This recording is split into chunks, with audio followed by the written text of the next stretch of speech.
Hello students, आज मैं अपने यूट्यूब चैनल पर क्लास 9th का चैप्टर 2 डिस्कस करने वाला हूँ। चैप्टर 2 में ये एक अलजेब्रा का चैप्टर है जिसमें हम लोगों को डिटेल्ड स्टडी करना है पॉलिनोमियल्स के बारे में।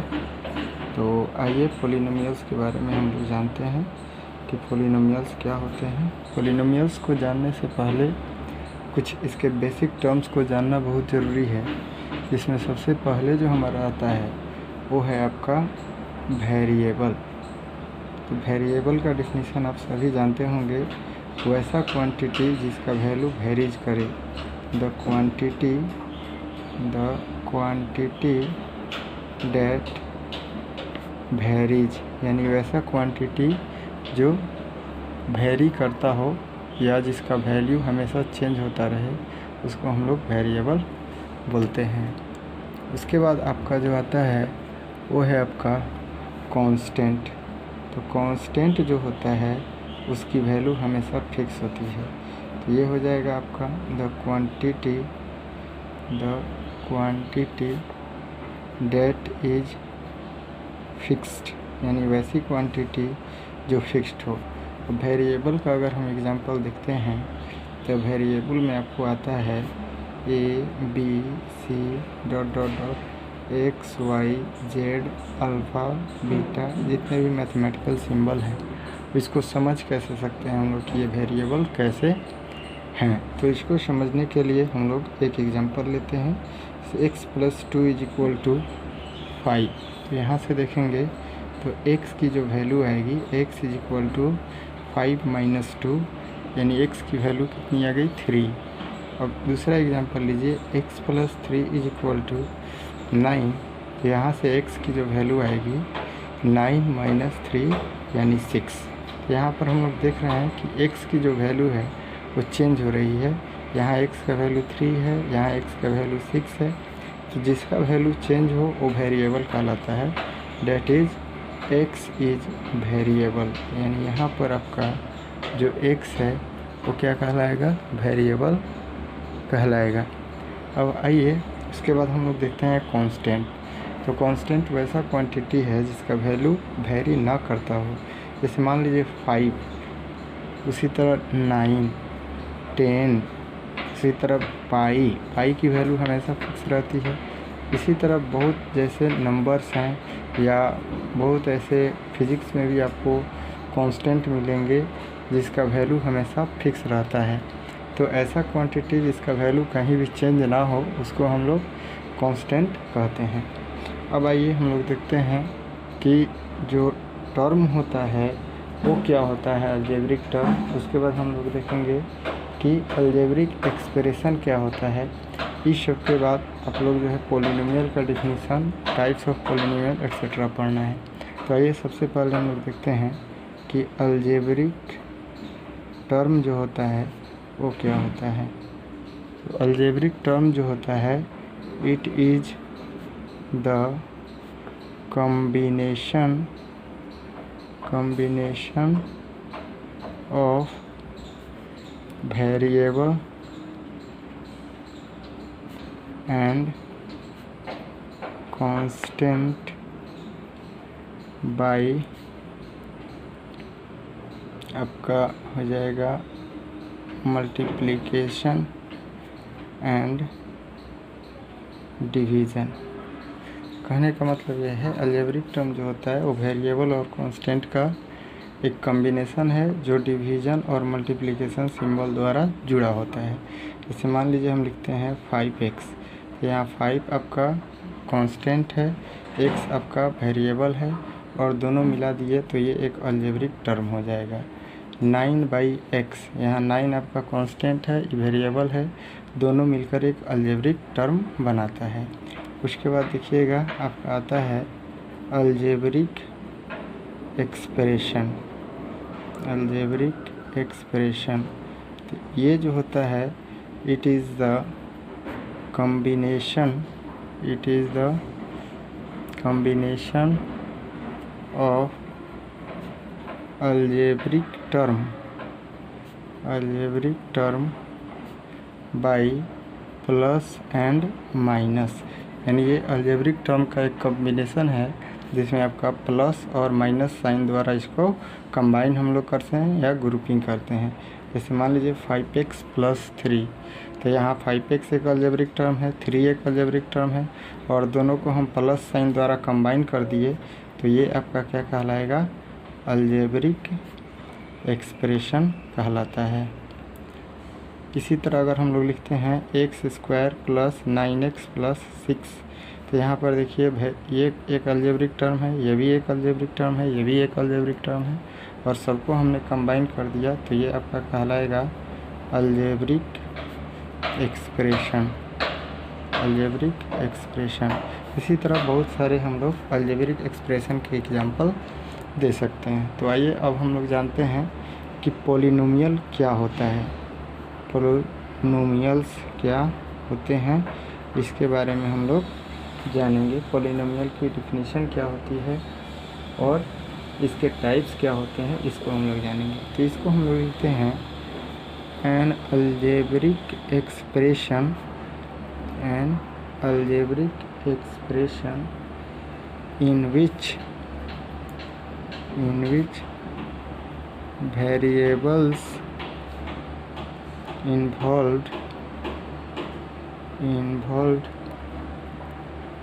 have only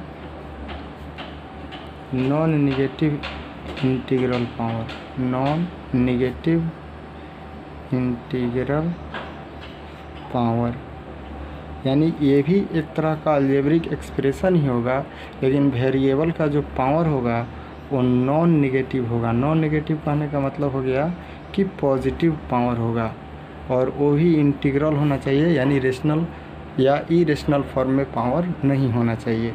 तो आइए हम लोग समझने का प्रयास करते हैं कि कौन अलजेब्रिक एक्सप्रेशन होगा और कौन पॉलिनोमियल होगा।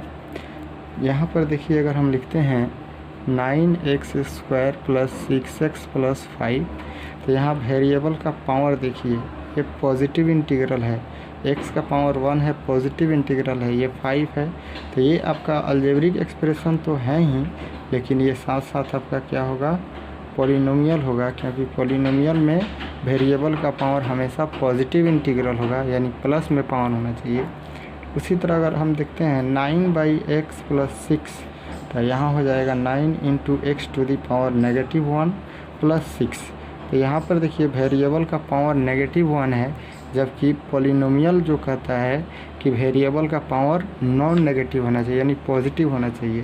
तो यहाँ पर नेगेटिव हो गया, तो ये पॉलिनोमियल नहीं है, नॉट पॉलिनोमियल, ये आपका पॉलिनोमियल नहीं कहलाएगा।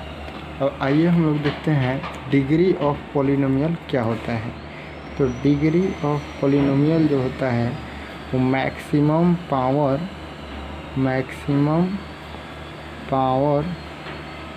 In one variable of a polynomial,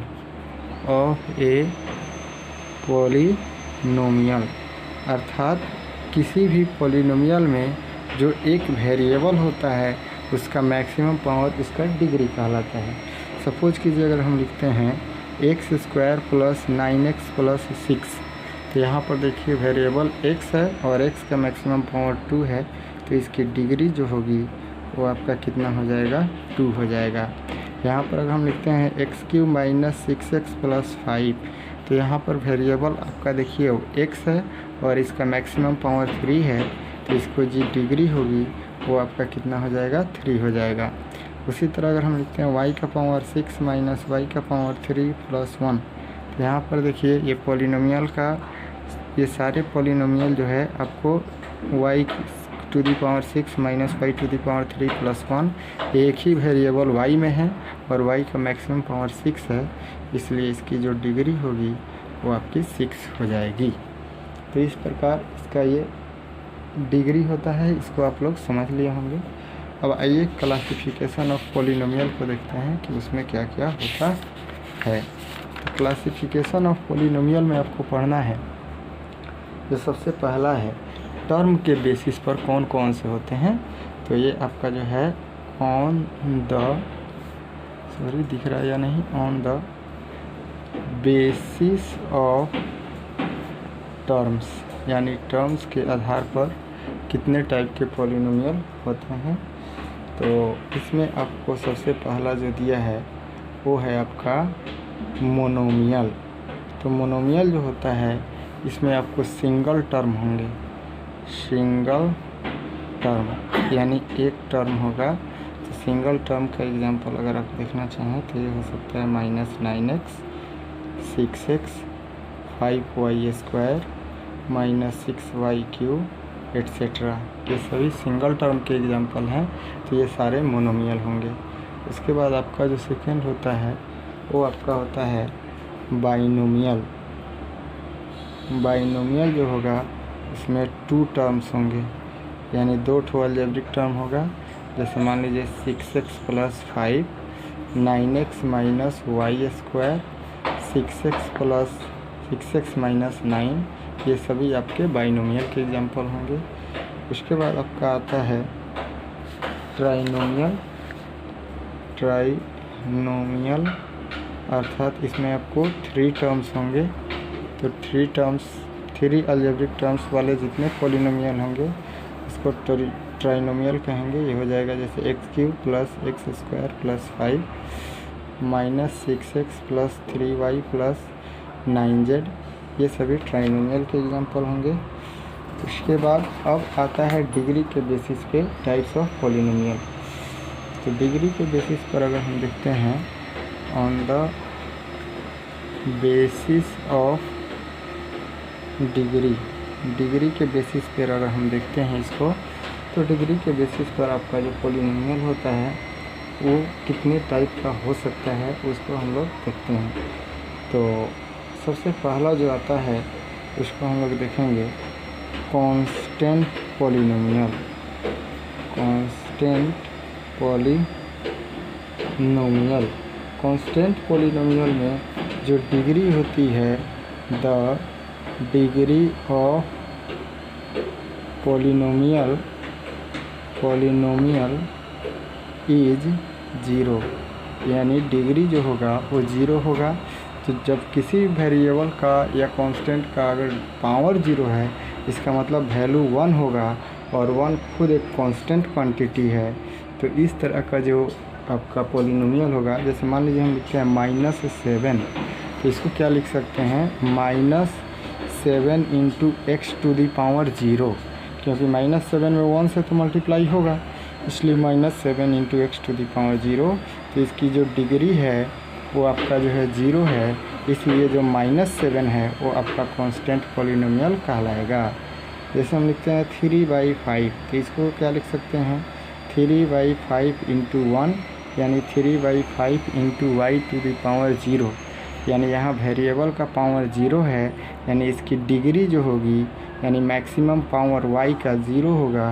तो 3/5 जो होगा वो हमारा कांस्टेंट पॉलिनोमियल होगा।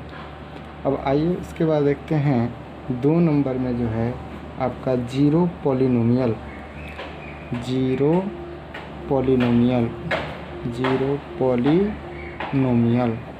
इसमें जो है जो कोएफिशिएंट होते हैं, कोएफिशिएंट यानी जिस नंबर से या जिस वेरिएबल से किसी अन्य वेरिएबल में मल्टीप्लिकेशन होता है उसको कोएफिशिएंट कहते हैं। कोएफिशिएंट्स आर 0, यानी कोएफिशिएंट 0 होना चाहिए। जैसे मान लीजिए हम लिखते हैं 0 × x⁹, 0 × x⁶ प्लस 0 × x⁵। इसमें देखिए x⁹ का कोएफिशिएंट 0 है, x⁶ का कोएफिशिएंट 0 है, x⁵ का कोएफिशिएंट 0 है। तो इस पॉलिनोमियल को हम लोग क्या बोलेंगे, जीरो पॉलिनोमियल बोलते हैं। उसके बाद आइए थर्ड जो आपका होता है ये आता है लीनियर पॉलिनोमियल। तो लीनियर पॉलिनोमियल जो होता है उसमें डिग्री जो होती है यानी मैक्सिमम पावर ऑफ वेरिएबल, ये जो है आपका कितना होना चाहिए 1 होना चाहिए। जैसे हम लिखते हैं x + 5, तो यहाँ वेरिएबल x है, x का डिग्री जो है 1 है, तो इसको हम लोग बोलेंगे linear polynomial.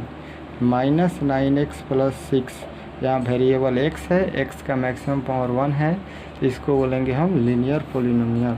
Minus 3y plus 8, यहाँ पर वेरिएबल y है और y की मैक्सिमम पावर 1 है, तो ये आपका बोलेगा लीनियर पॉलिनोमियल। उसके बाद जो आता है वो है आपका quadratic polynomial, QUADRETIC quadratic polynomial. Quadratic polynomial में जो डिग्री होती है वो आपका 2 होना चाहिए, यानी maximum power of variable must be 2। जैसे हम लिखते हैं x स्क्वायर प्लस 9, तो वेरिएबल x है और इसका मैक्सिमम पावर 2 है, तो ये जो है आपका क्वाड्रेटिक पॉलिनोमियल कहलाएगा। अगर इसको लिखिए x square plus x plus 3, यहाँ पर वेरिएबल x है और वेरिएबल का मैक्सिमम पावर 2 है, तो ये आपका क्वाड्रेटिक पॉलिनोमियल कहलाएगा। उसी तरह अगर हम लिखते हैं y square minus 6y plus 3, यहाँ पर आपका वेरिएबल y है और y का मैक्सिमम पावर 2 है, तो ये क्वाड्रेटिक पॉलिनोमियल होगा। उसके बाद हम लोग आते हैं जो 5th नंबर आपका टाइप है वो है आपका क्यूबिक पॉलिनोमियल। क्यूबिक पॉलिनोमियल मतलब हो गया यहाँ पर जो डिग्री होनी चाहिए वो आपका कितना होना चाहिए, 3 होना चाहिए।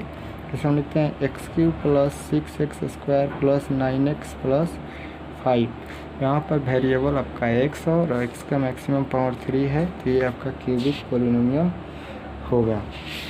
इसी तरह आपका बाई क्वाड्रेटिक होता है जिसमें पावर 4 होता है। n डिग्री पॉलिनोमियल है, यानी जिसमें पावर n हो, उसमें 1 2 3 4 जो भी रखना है आप रख सकते हैं।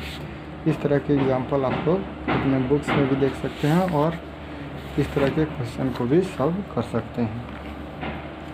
अब आइए हम लोग देखते हैं कि वैल्यूज ऑफ पॉलिनोमियल, ठीक, यानी कोई भी पॉलिनोमियल दिया है और पूछ रहा है कि इतना वैल्यू रखने पर उस पूरे पॉलिनोमियल का रिज़ल्ट क्या आएगा।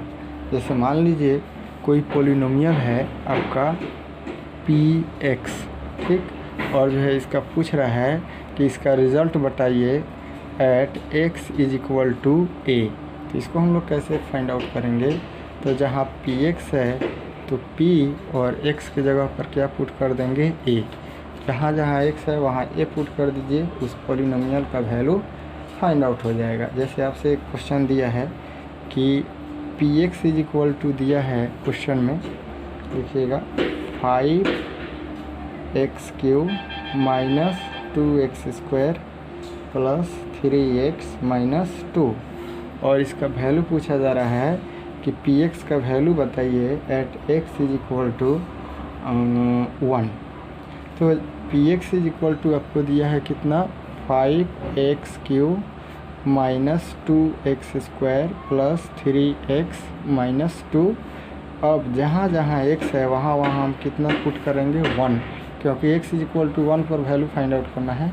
तो ये हो जाएगा 5 × 1 to the power 3 minus 2 × 1 to the power 2 plus 3 × 1 minus 2। तो ये हो जाएगा 1 का क्यूब 1 हो जाएगा, 5 में 1 से मल्टीप्लाई करेंगे 5, 2 × 1 का स्क्वायर 2 हो जाएगा, 3 × 1 3 हो जाएगा माइनस 2। ये हो जाएगा आपका 5 में से 2 से बढ़ेगा 3 3 3, 6 में से 2 गया 4। तो ये हो जाएगा आपका आंसर, इसका कितना आ जाएगा, 4 हो जाएगा। यानी px का वैल्यू अगर x इज इक्वल टू 1 रखते हैं तो 4 आएगा। अब आता है कि जीरोज, यानी किसी भी पॉलिनोमियल का जीरोज क्या होता है उसको हम लोग जानते हैं। इसको हम लोग समझ ले, ये इम्पोर्टेंट कॉन्सेप्ट है। Zeros of polynomial, zeros of polynomial. जैसे मान लीजिए कोई पॉलिनोमियल है px और x का हम कोई वैल्यू रखते हैं कुछ भी, जैसे k, तो अगर x का वैल्यू k रखते हैं तो pk का वैल्यू किसके इक्वल आ जाएगा, 0 के। तो जो एक k है ये आपका क्या कहलाएगा, इसका जीरोज कहलाएगा। अब इसको एग्जांपल से हम लोग समझ सकते हैं कि क्या होता है। जैसे मान लीजिए px इज इक्वल टू आपको दिया है 5x प्लस 7 और यहाँ x की वैल्यू आपको दी हुई है -7/5, तो फाइंड आउट करना है कि ये जीरोज है कि नहीं है। तो जहाँ जहाँ x है वहाँ वहाँ -7/5 रखेंगे, तो ये हो जाएगा 5 × x की वैल्यू -7/5 + 7, 5 से 5 कैंसिल हो जाएगा, -7 + 7 ये आपका 0 हो जाएगा। जब 0 हो गया इसका मतलब जो x की जो वैल्यू दी है x = -7/5 ये 0 है, किसका है, तो जो पॉलिनोमियल दिया है ऑफ गिवन पॉलिनोमियल px। अब आइए इसका कुछ पॉइंट है उसको हम लोग समझेंगे। एक चीज़ आपको याद रखना है कि जिस पॉलिनोमियल का जितना डिग्री होता है उतना ही जीरो होता है। जैसे लीनियर का डिग्री 1 है तो उसका 1 जीरो आएगा, क्वाड्रेटिक का डिग्री 2 है तो उसका 2 जीरो जाएगा, क्यूबिक का डिग्री 3 है तो उसका 3 जीरो जाएगा।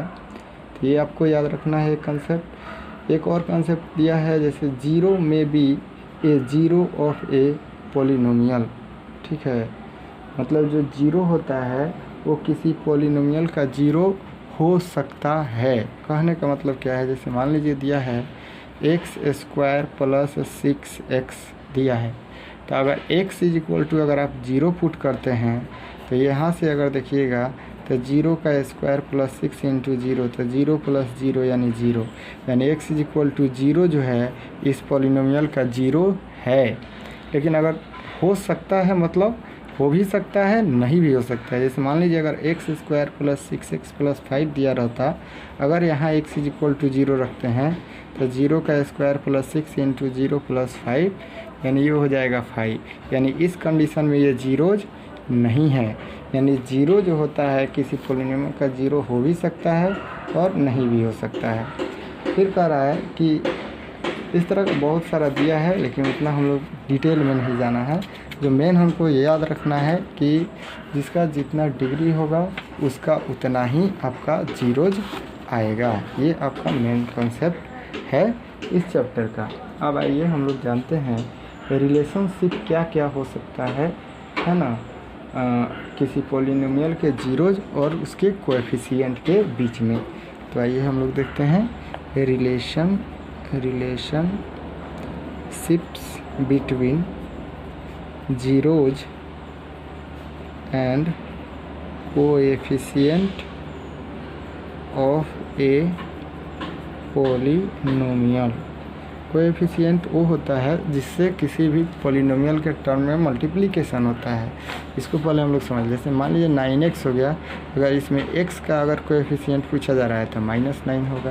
मान लीजिए x² - 6x + 5 हो गया, अगर इसमें x² का कोएफिशिएंट पूछा जाएगा तो इसमें 1 से मल्टीप्लाई है, x का पूछेगा तो -6 हो जाएगा और कांस्टेंट टर्म आपका 5 हो जाएगा। तो आइए रिलेशन को हम लोग समझते हैं कि इसमें रिलेशन क्या क्या होता है।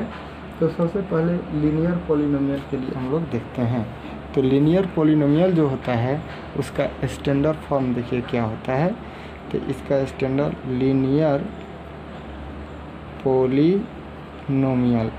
पॉलिनोमियल की सबसे पहले जो डिग्री होती है वो 1 होता है, और जो इसका स्टैंडर्ड फॉर्म होता है, स्टैंडर्ड फॉर्म वो आपका होता है ax + b होता है।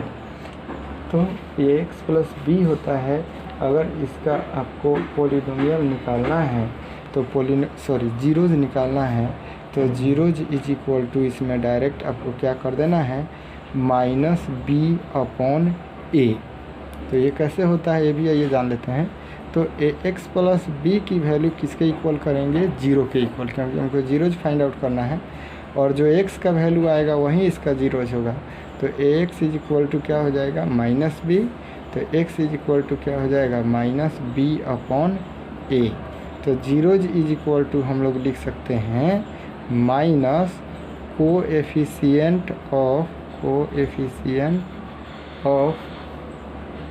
यहाँ पर तो कोएफिशिएंट नहीं लिखेंगे क्योंकि जो है b जो है वो कांस्टेंट टर्म है, तो यहाँ पर डायरेक्ट हम लोग लिखेंगे कांस्टेंट टर्म, यानी कांस्टेंट टर्म अपॉन a जो है देखिए वो x का कोएफिशिएंट है, यहाँ पर क्या लिखेंगे, the coefficient of x.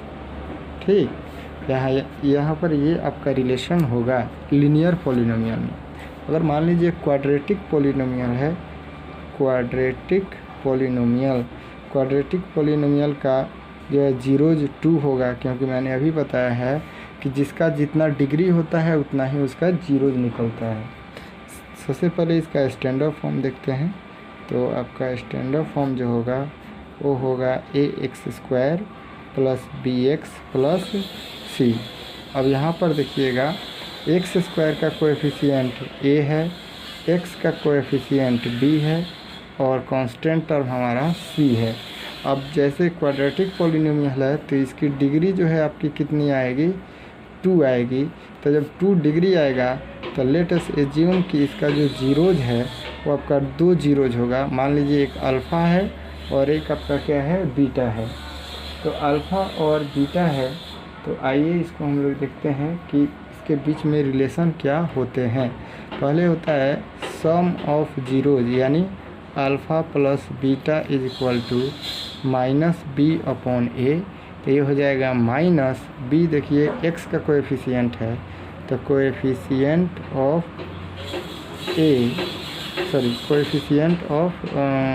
x/a जो है x² का कोएफिशिएंट है। तो यहाँ पर क्या लिखेंगे, कोएफिशिएंट ऑफ x²। अब अल्फ़ा इंटू बीटा जो होता है वो आपका किसके इक्वल होता है, c/a के इक्वल होता है। तो आइए इसको देखते हैं ये कैसे होता है। तो अल्फ़ा इंटू बीटा, सबसे पहले इसको देखते हैं। c हमारा क्या है, आपका कांस्टेंट टर्म है। c हमारा जो है कांस्टेंट टर्म है। तो कांस्टेंट टर्म अपॉन a जो है x² का कोएफिशिएंट है। तो यहाँ पर क्या लिखेंगे, कोएफिशिएंट ऑफ x² हो जाएगा। अब इसको हम लोग ये तो ठीक है, ये हमारा इतना होता है, बट होता कैसे है इसको भी हम लोग समझ सकते हैं। जैसे मान लीजिए अगर अल्फ़ा और बीटा इसका जीरोज है, यानी फैक्टर आपका क्या आएगा, x माइनस अल्फ़ा और एक फैक्टर आएगा x माइनस बीटा। फैक्टर कहने का मतलब ये हुआ कि x माइनस अल्फ़ा से ये पूरा डिवाइड हो जाएगा और x माइनस बीटा से ये पूरा डिवाइड हो जाएगा। जैसे मान लीजिए अगर 6 है तो इसका फैक्टर हम लोग क्या लिखते हैं, 2 × 3। तो इसी तरह ये दोनों इसका फैक्टर है, तो इसको हम लोग क्या लिख सकते हैं, ax² + bx + c is equal to आपका k एक आर्बिट्ररी कांस्टेंट होता है। यहाँ पर हो जाएगा x minus alpha into x minus beta. k इसलिए लगाया जाता है क्योंकि ये सारे वेरिएबल हैं, इसमें जो है कुछ ना कुछ आर्बिट्ररी कांस्टेंट आएगा, उसके वजह से हम लोग यहाँ पर k लगाते हैं। तो आइए इसको सॉल्व करते हैं। तो k हो जाएगा, ये आपका हो जाएगा x² minus beta x minus alpha x plus alpha into beta हो जाएगा, यानी k into x² minus common निकाल लीजिए इसमें से, x इंटू ब्रैकेट में हो जाएगा alpha plus beta plus alpha into beta. ठीक, अब यहाँ से देखिए क्या हो जाएगा आपका। तो ये आपका आ गया। अब अगर आप यहाँ से देखिएगा अल्फ़ा प्लस बीटा अगर हमको निकालना है और हम लोग इसको कंपेयर करते हैं एक तरह से, तो क्या आएगा, है ना। तो देखिएगा अल्फ़ा प्लस बीटा का वैल्यू अगर हमको निकालना है तो ये आपका हो जाएगा अल्फ़ा प्लस बीटा की जो वैल्यू आएगी, यानी k minus kx into alpha plus beta is equal to क्या हो जाएगा, यहाँ से देखिए तो आप bx हो जाएगा। तो x से x की वैल्यू कट जाएगी, यानी alpha plus beta is equal to b/-k आ जाएगा, यानी ये हो जाएगा आपका -b/k। अब यहाँ से देखिएगा अगर आप तो -b/k आ गया, लेकिन k इसमें जो स्टैंडर्ड फॉर्म में है k तो कहीं है नहीं, तो k की जगह पर हमको कुछ पुट करना होगा। तो यहाँ से एक और कंपेयर कीजिए, तो kx² इज इक्वल टू आपका ए एक्स स्क्वायर हो जाएगा, एक्स स्क्वायर से एक्स स्क्वायर कैंसिल, यानी के की वैल्यू कितनी हो जाएगी ए। तो यहाँ से देखिए alpha plus beta is equal to minus B upon A. मैं इसका प्रूफ समझा रहा हूँ कि alpha plus beta is equal to minus B by A कैसे आता है। अब यहाँ से देखिए फिर कंपेयर कीजिए के इंटू अल्फ़ा इंटू बीटा, तो ये कांस्टेंट टर्म है तो कांस्टेंट के इक्वल, तो इसमें देखिए कांस्टेंट टर्म आपका सी है तो ये सी के इक्वल। अब alpha into beta is equal to C upon K, यानी सी अपॉन के की वैल्यू यहाँ कितनी आई है ए, तो alpha into beta is equal to C upon A हो जाता है। अब आइए आगे की ओर बढ़ते हैं। क्यूबिक पोलिनोमियल जो होता है, तो क्यूबिक पोलिनोमियल का स्टैंडर्ड फॉर्म हम लोग पहले जान लेते हैं कि ये शायद दिखना रहा हो आपको, स्टैंडर्ड फॉर्म जो होता है वो क्या होता है। तो इसका स्टैंडर्ड फॉर्म जो होगा वो आपका होगा A X cube plus B X square plus C X plus D, ये आपका इसका स्टैंडर्ड फॉर्म होता है। अब जब इसका क्यूबिक पोलिनोमियल है तो इसका डिग्री जो होगा वो आपका मैक्सिमम पावर होगा यानी 3 होगा, तो जितना डिग्री होगा उतना ही जीरोज आएगा, यानी number of zeros must be equal to 3, यानी इसका जीरोज 3 ठो आएगा। यानी ये 3 ठो जीरोज कौन कौन से होंगे, अल्फ़ा बीटा एंड गामा। तो अल्फ़ा बीटा और गामा इसका जीरोज होगा। अब आइए यहाँ से जानते हैं कि सम इसका किसके इक्वल होगा, तो alpha plus beta plus gamma is equal to minus B upon A, और b को हम लोग क्या लिख सकते हैं, minus coefficient of X square, अब बाई a को लिख सकते हैं कोएफिशिएंट ऑफ एक्स क्यूब। तो आपको समझ लेना है। फिर आपका हो जाएगा alpha into beta plus beta into gamma plus gamma into alpha is equal to C upon A, यानी दो जीरोज का अगर प्रोडक्ट लेके ऐड करते हैं तो आपका ये वाला वैल्यू आएगा। फिर आपका आता है alpha into beta into gamma is equal to minus D upon A, और इसी बाई ए को हम लोग क्या लिख सकते हैं, coefficient of x upon coefficient of x cube, जिसको लिख सकते हैं minus constant term by coefficient of x cube. तो ये जो है आपके कुछ कंसेप्ट हैं पॉलिनोमियल से। अब आइए हम लोग देखते हैं कि क्या